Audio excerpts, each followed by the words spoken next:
Hi guys, welcome to Subha Sakthivel channel. இன்றைக்கி நம்ம பார்க்க போகிறது மட்டன் பெப்பர் குழம்பு.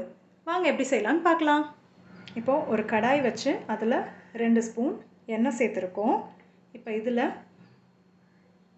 2 துண்டு பட்டை, கல்பாசி, ஒரு 6 கிராம்பு, 3 ஏலக்காய் சேர்த்துடலாம். இப்போ இதில் 2 ஸ்பூன் அளவுக்கு தனியா சேர்த்துடலாம். 4 ஸ்பூன் அளவுக்கு பெப்பர் சேர்த்துடலாம். ஒரு 10 வரமிளகா சேர்த்துடலாம். 2 சின்ன ஸ்பூன் அளவுக்கு ஜீரகம் சேர்த்துடலாம். 2 சின்ன ஸ்பூன் அளவுக்கு சோம்பு சேர்த்துடலாம். 2 சின்ன ஸ்பூன் அளவுக்கு அரிசி சேர்த்துடலாம். இது எல்லாத்தையும் நல்லா வறுத்து எடுத்துக்கலாம். கொஞ்சம் நல்லா வறுத்தாச்சு. இப்போ இதில் நல்லா ஒரு 3 கைப்பிடி அளவு கருவேப்பிலை சேர்த்துக்கலாம். நல்லா பொரிஞ்சிருச்சு. இப்போ இதில் ஒரு 20 பல்லு பூண்டு சேர்த்துடலாம். ஒரு 2 இன்ச்சு சைஸு இஞ்சியை நல்லா சின்னதாக நறுக்கி வச்சுருக்கோம், அதை சேர்த்துடலாம். இப்போ இதில் நல்லா 4 பெரிய வெங்காயத்தை கொஞ்சம் பெருசாக நறுக்கி வச்சுருக்கோம். இப்போ அதை சேர்த்து வதக்கிக்கலாம். இப்போ இதில் ஒரு தக்காளியை 4ஆக கீறி வச்சுருக்கோம். இப்போ அதை சேர்த்துக்கலாம். வெங்காயம் தக்காளி வதங்கிறதுக்கு கொஞ்சமாக உப்பு சேர்த்துக்கலாம். இந்த அளவுக்கு வதங்கினா போதும். இதை நல்லா ஆற வச்சு நம்ம அரைச்சி எடுத்துக்கலாம். எல்லாத்தையும் மிக்ஸி ஜாருக்கு மாற்றியாச்சு. இப்போ நல்லா ஃபைன் பேஸ்ட்டாக அரைச்சி எடுத்துகிட்டு வந்துடலாம்.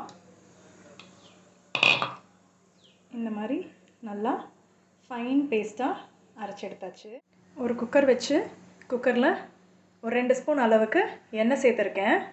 இப்போ இதில் 2 வெங்காயத்தை பொடிசாக அரிஞ்சிருக்கேன். இப்போ அதை சேர்த்துடலாம்.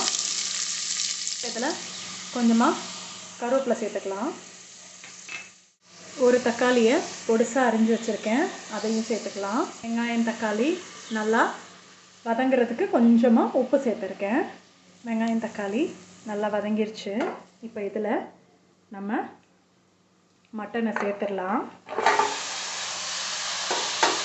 நான் 1 கிலோ மட்டன் எடுத்திருக்கேன். அந்த 1 கிலோ மட்டனை நல்லா மஞ்சள், கல்லுப்பு சேர்த்து நல்லா அலசி 3 தண்ணி விட்டு அலசி எடுத்து வச்சுருந்தேன். இப்போ அதை இதில் சேர்த்தாச்சு. ஒரு 2 பரட்டி விட்டுடலாம். பரட்டி விட்டாச்சு. இப்போ இதில் சின்ன ஸ்பூனுக்கு 1/2 ஸ்பூன் அளவுக்கு மஞ்சத்தூள் சேர்த்துடலாம். இப்போது இதில் நம்ம அரைச்சி எடுத்து வச்சுருந்தேன் இந்த மசாலாவை எல்லாம் சேர்த்துக்கலாம். இதில் கொஞ்சமாக தண்ணி சேர்த்துக்கலாம். டேஸ்ட் பண்ணி பாருங்கள், உப்பு காரம் கரெக்டாக இருக்கான்ட்டு. ஏன்னா நம்ம வெங்காயம் தக்காளி வதங்கிறதுக்கும் நம்ம உப்பு சேர்த்துருக்கோம், அந்த மசாலாவில் இருக்கிற வெங்காயம் தக்காளி வதங்கிறதுக்கும் நம்ம உப்பு சேர்த்துருக்கோம். அதனால் டேஸ்ட் பண்ணி பார்த்துட்டு எவ்வளோ உப்பு தேவையோ அவ்வளோ உப்பு சேர்த்துக்கோங்க. இது இப்போது 4லேருந்து 5 விசில் விட்டு எடுத்துக்கலாம்.